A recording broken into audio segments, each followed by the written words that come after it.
Well, it is day 6 of World's Group Stage. Almost forgot. It's all blurring together. Either way, I'm joined right now by Papasmithy, who, much like Matt Damon in The Martian, is coming home to North America this year. It's true. Yes. Of course, this coverage brought to you by Alienware.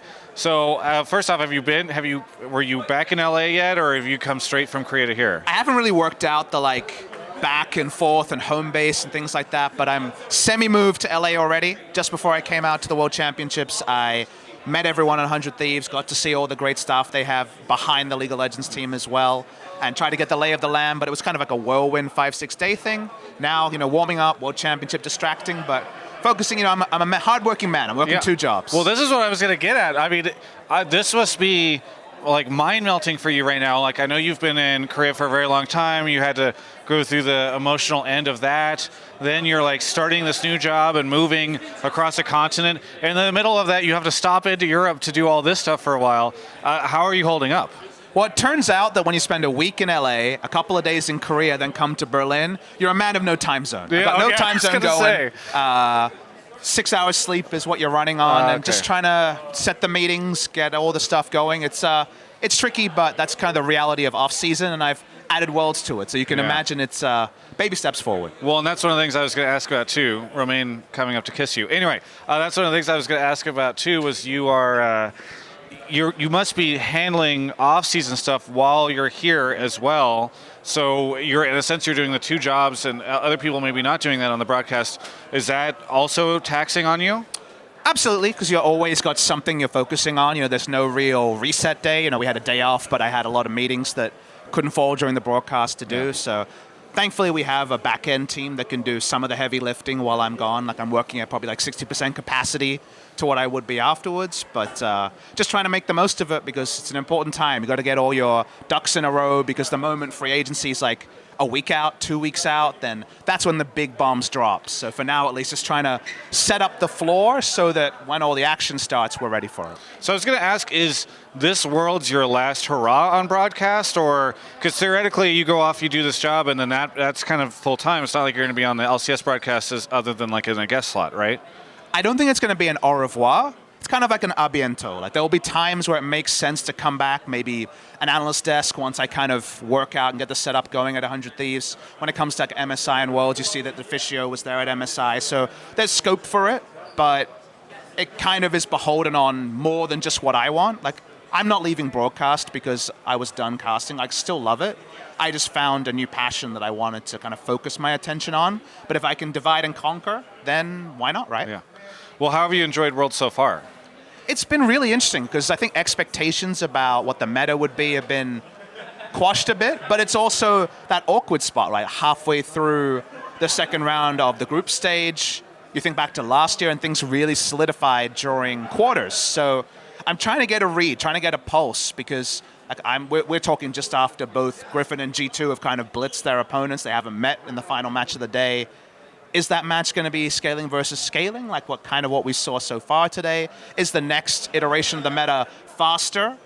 My first impression is no, but I feel like halfway through groups, I still don't know what this Worlds will be remembered for, which is both exciting and also kind of a little bit concerning. Yeah, I mean, that's kind of the interesting thing for me, too, is that I feel like in the past we've always talked about how group stage has all these upsets and crazy things, but now we are almost done. There's only 2 final days for some crazy stuff to happen, and it feels like for the most part things are playing out the way we expected. And the first best of 5 can rewrite that. RNG were on the golden road until they lost to G2 in the first quarter, so I think quarterfinal draw is going to be interesting. I think teams are going to be eyeing Splice and FPX already, even though we haven't seen everyone play as preferential opponents. But we've had a couple of rolls of the dice already. I don't think we're going to get massive upsets. Fnatic fighting back will probably be one of the biggest upsets still left on the table. That's a realistic one. But again, it's still early days, and a lot can still happen. Have you said yet on the broadcast where you have TL at in terms of getting out of groups?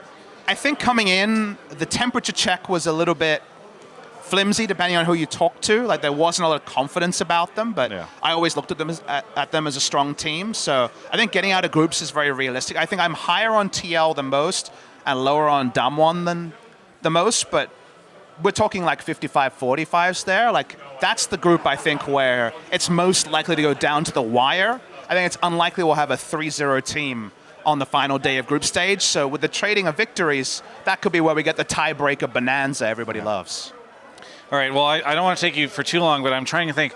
I know you won't just tell me who you're signing, but I'm curious if there's any kind of tease or hype or anything that you can say for 100 T fans who are looking and hoping for an exciting next season.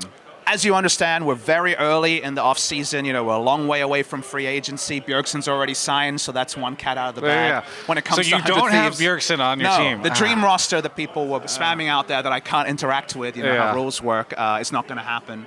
But that was kind of the community's first dream. Now it's really about building profiles, building lists of players, and working out what the reality looks like. And honestly, at this point, it's so hard to tell because the whispers are out there, the free agent list is out there, but there's a lot of twists and turns in the offseason. What I can say is I'm committed to building a roster that I'm really happy about the direction it's going in. Is it a contender roster? Is it an upcoming roster? Is it somewhere in the middle? That part I don't know yet. But the process by which that roster is constructed has already involved tens of hours from myself, from analysts, from people we're working with, and coaches. So we're confident that we're moving in the right direction, but there's just no names to it just yet. That's the reality, is the names are a much later thing in the process. Well, I figured, but I'm happy to get some insight into how that's going. Either way, anything you want to say to any of the League of Legends fans out there, 100T or otherwise? Look, I appreciate both the general League of Legends fans who have been happy to see me casting and been received so well here, and also the 100 Thieves fans who are showing their optimism. I don't think either side knows exactly what they're waiting for, but at the end of the day, it's going to be worth the wait. I'm really excited about the process on both sides, and it's Worlds, baby, so we're just enjoying every moment we can. Well, thank you so much, Papasmithy, for the interview. For everyone else, you can check out the rest of my Worlds coverage right here on my YouTube channel. Hey, go check out alienware.com/Travis after you've watched this interview. There's a link in the description below. They have actually just recently refreshed so much of their lineup. There's amazing 34-inch ultra wides. I actually got a chance to have that show up at my apartment before I left. There's a 55-inch, I believe it is, OLED monitor, gaming monitor, which is insane. That's supposed to be showing up whenever I get home. I also had the new Aurora show up before I left. Actually, kind of missing home right now. You can check out alienware.com/Travis.